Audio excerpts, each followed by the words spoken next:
বড় কোনো অগ্রগতি ছাড়াই আবুধাবিতে 2 দিনব্যাপী যুক্তরাষ্ট্র, রাশিয়া ও ইউক্রেনের প্রতিনিধিদের ত্রিপক্ষীয় বৈঠক শেষ হয়েছে। আলোচনায় কোনো শান্তি চুক্তি হয়নি, তবে মানবিক দিক থেকে এসেছে একটি গুরুত্বপূর্ণ সিদ্ধান্ত।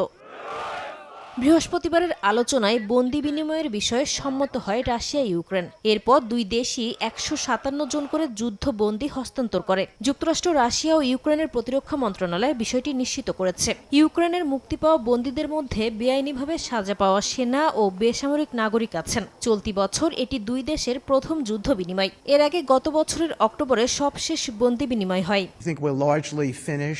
আলোচনায় মার্কিন বিশেষ দূত স্টিভ উইটকফ বলেন, বন্দি বিনিময় প্রমাণ করে কূটনৈতিক যোগাযোগ কার্যকর ফল দিচ্ছে। যুদ্ধ শেষের পথে এগোতে এই আলোচনা গুরুত্বপূর্ণ বলেও মন্তব্য করেন তিনি। বৈঠকের বিষয়ে ইতিবাচক ইঙ্গিত দিয়েছেন রাশিয়ার প্রতিনিধি কিরিল দিমিত্রিয়েভও। তবে ইউরোপের কয়েকটি দেশের বিরুদ্ধে আলোচনায় বাধা দেওয়ার অভিযোগ তুলেছেন তিনি। এদিকে সহজ নয় উল্লেখ করে যুদ্ধবন্ধের আলোচনায় ইউক্রেন গঠনমূলক অবস্থান বজায় রাখবে বলে জানান প্রেসিডেন্ট ভলোদিমির জেলেনস্কি।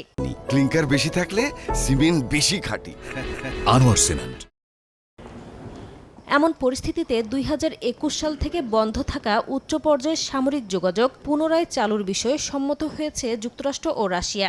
এক বিবৃতিতে যুক্তরাষ্ট্রের ইউরোপীয় সামরিক কমান্ড জানায়, এই চ্যানেল ভবিষ্যতে স্থায়ী শান্তির পথে কাজ করতে সামরিক পর্যায়ে নিয়মিত যোগাযোগ রাখবে।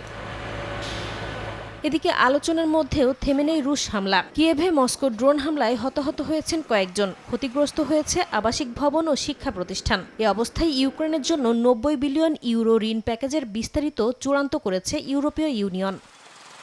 নাসরিন রুমি, সময় সংবাদ।